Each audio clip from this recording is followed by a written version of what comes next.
Après cela, je vis que l'agneau avait ouvert l'un des 7 sceaux. Et j'entendis l'un des 4 animaux, qui dit avec une voix comme de tonnerre, « Venez, et voyez. » En même temps, je vis paraître tout d'un coup un cheval blanc. Celui qui était monté dessus avait un arc, et on lui donna une couronne. Et il partit en vainqueur pour continuer ses victoires. Lorsqu'il eut ouvert le second sceau, j'entendis le second animal qui dit « Venez, et voyez. » Il sortit aussitôt un autre cheval qui était roux, et le pouvoir fut donné à celui qui était descendu d'enlever la paix de dessus la terre, et de faire que les hommes s'entretuassent. Et on lui donna une grande épée.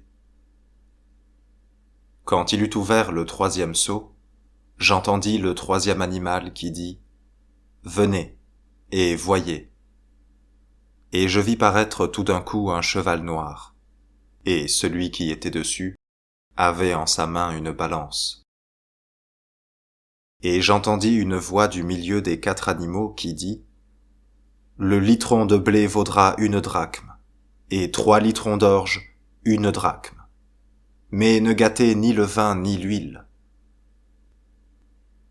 Lorsqu'il eut ouvert le 4e sceau, j'entendis la voix du 4e animal qui dit « Venez, et voyez. » En même temps je vis paraître un cheval pâle, et celui qui était monté dessus s'appelait la mort. Et l'enfer le suivait.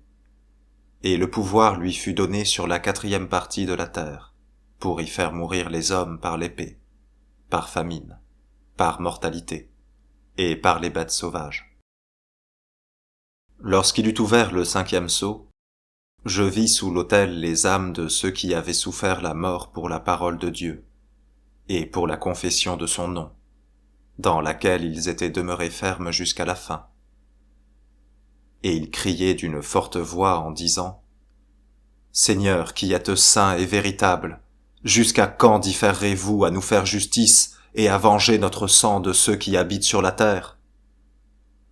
Alors on leur donna à chacun une robe blanche, et il leur fut dit qu'ils attendissent en repos encore un peu de temps, jusqu'à ce que soit rempli le nombre des serviteurs de Dieu et de leurs frères, qui doivent aussi bien qu'eux souffrir la mort.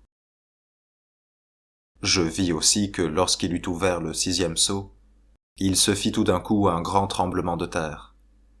Le soleil devint noir comme un sac de poils, la lune devint comme du sang, et les étoiles du ciel tombèrent sur la terre, comme lorsque le figuier, étant agité par un grand vent, laisse tomber les figues vertes.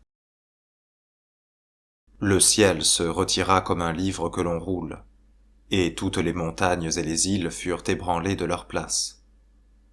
Et les rois de la terre, les princes, les officiers de guerre, les riches, les puissants, et tous les hommes esclaves ou libres, se cachèrent dans les cavernes et dans les rochers des montagnes. Et ils dirent aux montagnes et aux rochers, « Tombez sur nous, et cachez-nous de devant la face de celui qui est assis sur le trône et de la colère de l'agneau, parce que le grand jour de leur colère est arrivé, et qui pourra subsister en leur présence ?